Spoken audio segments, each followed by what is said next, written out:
दोस्तों, target with PS Parihar channel में आपका स्वागत है। सुबह की इस वीडियो में ऐसी सूचनाएं होती हैं जो विभिन्न समाचार पत्रों पर छपी हुई होती हैं और विद्यार्थियों के लिए आवश्यक होती हैं। तो आइए शुरू करते हैं और देख लेते हैं कि आज के समाचार पत्रों में ऐसी कौन-कौन सी सूचना है। तो वीडियो को जल्दी से लाइक कर दें, शेयर कर दें और जिन छात्रों ने चैनल को अभी भी सब्सक्राइब ना किया हो तो जल्दी से सब्सक्राइब कर लें ताकि आप लोगों को भी इसी प्रकार की ऑथेंटिक अपडेट सबसे पहले मिलती रहे। आगे बढ़ने से पहले एक और सूचना ऐसे विद्यार्थियों के लिए है जो विद्यार्थी उत्तर प्रदेश अधीनस्थ सेवा चयन आयोग की परीक्षाएं, उत्तर प्रदेश लोक सेवा आयोग की आरओ एआरओ या अन्य परीक्षाओं की तैयारी करते हैं जिसमें हिंदी पूछी जाती है।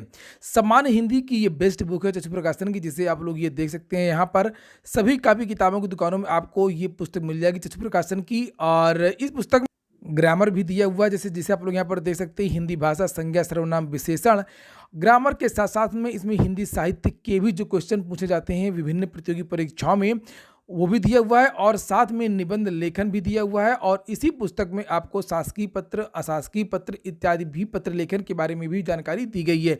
काफ़ी अच्छी पुस्तक है जिसे आप लोग यहाँ पर देख सकते हैं। और सभी कापी किताबों की दुकानों में तो मिलती ही है, और अगर आप लोग ऑनलाइन मंगवाना चाहते हैं तो उसकी भी लिंक मैंने डिस्क्रिप्शन बॉक्स में दे दी है, वहाँ पर जाकर के आप लोग ऑनलाइन भी इस पुस्तक को मंगवा सकते हैं। चलिए शुरू करते हैं। और सबसे पहली सूचना है, भर्तियों और रोजगार को बनाया चुनावी मुद्दा।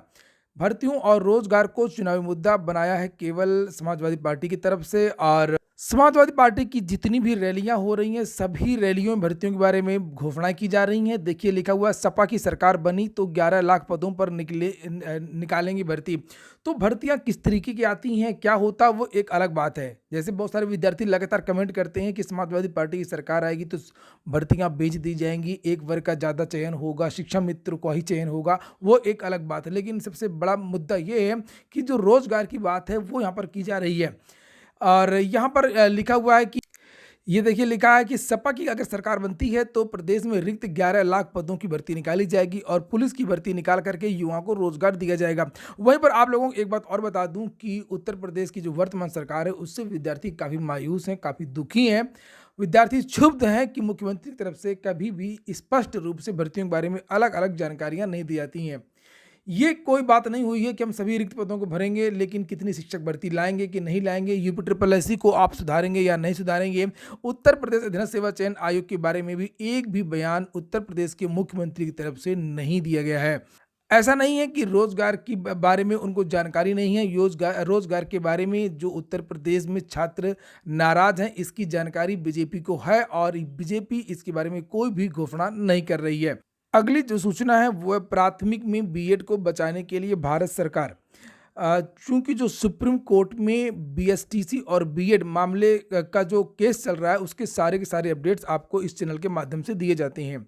उसी क्रम में मैंने आप लोगों को ये बताया था कि जो पिछली सुनवाई हुई थी उसमें 4 फरवरी को उसमें एक नहीं 2 नोटिस जारी की गई थी अपना पक्ष देने के लिए। एक तो एनसीटीई को और एक भारत सरकार को कि आपने बीएड को किस तरीके से शामिल किया, इसका आप जवाब दें। चूंकि बीएड को प्राथमिक शिक्षक भर्ती में जोधपुर की जो हाई कोर्ट है, डबल बेंच है, उसने बाहर कर दिया और ये कहा कि अयोग्य है। 28 जून को जो नोटिफिकेशन है वो अवैध है एनसीटीई का।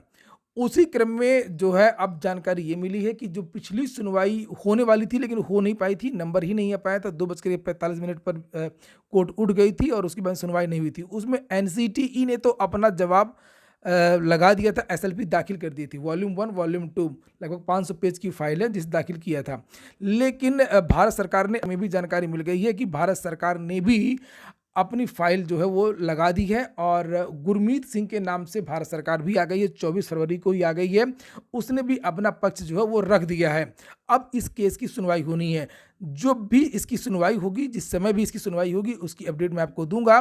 उसमें एनसीटीई भी अपना पक्ष रखेगा और भारत सरकार भी अपना पक्ष रखेगा कि इन्होंने किस तरीके से जो बीएड को प्राथमिक शिक्षक भर्ती में शामिल किया है और किस तरीके से जो बीएड की अभ्यर्थी हैं वो वैध हैं। और हो सकता है इस केस की जो सुनवाई है वो आज हो जाए। आज जो सुनवाई होगी उसमें जो एनसीटीई ने जो फाइल दाखिल किया है, जो एसएलपी दाखिल किया है, उस पर बहस होगी और एनसीटीई अपना पक्ष रखेगा।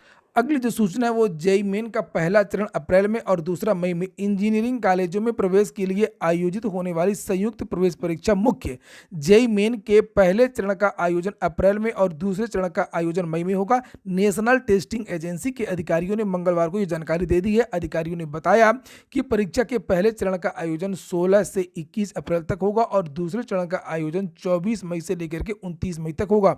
संयुक्त प्रवेश परीक्षा मुख्य में 2 पेपर शामिल होते हैं। पहले पेपर का आयोजन एनआईटी, ट्रिपल आईटी और अन्य केंद्र पोषित तकनीकी संस्थानों और राज्य सरकारों द्वारा पोषित एवं मान्यता प्राप्त संस्थानों व विश्वविद्यालयों बीई व बीटेक के स्नातक पाठ्यक्रमों में प्रवेश के लिए किया जाता है। उसके बाद में जो विद्यार्थी इसको पास कर लेते हैं तो जेईई एडवांस में बैठते हैं और जेईई एडवांस में विद्यार्थी आईआईटी में एडमिशन लेते हैं। इलाहाबाद विश्वविद्यालय में शिक्षक भर्ती के लिए साक्षात्कार कल से शुरू हो जाएंगे। मनोविज्ञान में असिस्टेंट प्रोफेसर और सांख्यिकी में असिस्टेंट एसोसिएट प्रोफेसर का इंटरव्यू होना है। लखनऊ विश्वविद्यालय 30 केंद्रों पर होगी बीएड की परीक्षा। लखनऊ विश्वविद्यालय व संयुक्त कॉलेजों में बीएड तीसरे सेमेस्टर की परीक्षाएं 30 केंद्रों पर होंगी।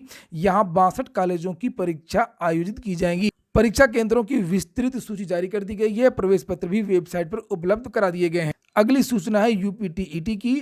यूपीटीईटी में जो पेपर लीक हो गया था, परीक्षा रद्द कर दी गई थी, उसके बारे में रोज नए नित खुलासे हो रहे हैं। लिखा है व्यापम घोटाले के मास्टरमाइंड ने रची थी यूपीटीईटी परीक्षा पर्चा लीक की साजिश। उत्तर प्रदेश शिक्षक पात्रता परीक्षा 2021 का प्रश्न पत्र लीक होने के मामले में बड़ा पर्दाफाश हुआ है। मध्य प्रदेश में वर्ष 2013 में व्यापम घोटाले के मास्टरमाइंड संतोष चौरसिया ने यूपीटीईटी परीक्षा पर्चा लीक करने की साजिश रची थी। उसके बारे में बहुत सारी यहाँ पर जानकारियाँ दी गई हैं। यानी कि जो केस चल रहा था उसमें कुछ और नाम जोड़े गए हैं नए और इन लोगों पर गैंगस्टर एक्ट के तहत कार्रवाई शुरू कर दी गई है। तो वहीं पर यूपीटीईटी के परिणाम के बारे में अगर बात करें तो ये पहले ही जानकारी दी गई थी कि यूपीटीईटी के परिणाम के लिए शासन ने रोक लगा दी है और चुनाव बाद ही अब यूपीटीईटी के जो परिणाम है वो आएगा। सीटेट का परिणाम अभी तक नहीं आया है, इसको लेकर के छात्र आक्रोशित हैं। मीडिया के माध्यम से अब भी इसके बारे में इस मुद्दे को हाईलाइट किया जा रहा है कि सीटेट का जो परिणाम वो जारी नहीं हो रहा है और विद्यार्थी इससे आक्रोशित है। ये देखिए लिखा हुआ समाचार पत्र में कि केंद्रीय माध्यमिक शिक्षा बोर्ड की ओर से central teacher eligibility test CTET का परिणाम अभी तक जारी नहीं किया गया है। जो उम्मीदवार परीक्षा में शामिल हुए हैं वह बेसब्री से अपने स्कोर कार्ड जारी होने का इंतजार कर रहे हैं और स्कोर कार्ड आधिकारिक वेबसाइट सीटेट पर जारी किए जाए। आगे लिखा हुआ है कि रिजल्ट आने में देरी होने के कारण उम्मीदवारों का जो गुस्सा है वो 7वें आसमान पर है। वो सोशल मीडिया के माध्यम से अपना गुस्सा जाहिर कर रहे हैं। ट्विटर पर सीटेट रिजल्ट, सीटेट सुनो पुकार जैसे हैशटैग ट्रेंड कर रहे हैं। हालांकि सीबीएसई की ओर से अभी तक कोई भी ऑफिशियल जानकारी नहीं दी गई है। चाहे वो लाइव हिंदुस्तान हो, चाहे वो अमर उजाला हो, सभी समाचार पत्रों ने विद्यार्थियों की जो पीड़ा है उसको आगे दिखाया है। चूंकि बहुत सारे ऐसे भी विद्यार्थी हैं जो भर्तियां इस समय कुछ निकली हुई हैं, लिखा है सीबीएसई की वजह से वो केंद्रीय विद्यालय समेत विभिन्न स्कूलों में जो भर्तियां निकली हैं उसमें आवेदन भी नहीं कर पा रहे हैं और पहली बार है जब सीबीएसई ने सीटेट की ऑनलाइन परीक्षा करवाई है। अगली सूचना, अंतिम सूचना उत्तर प्रदेश अधीनस्थ सेवा चयन आयोग की है। यूपी ट्रिपल एससी में 14 मार्च को एक बहुत बड़ा धरना प्रदर्शन होने जा रहा है।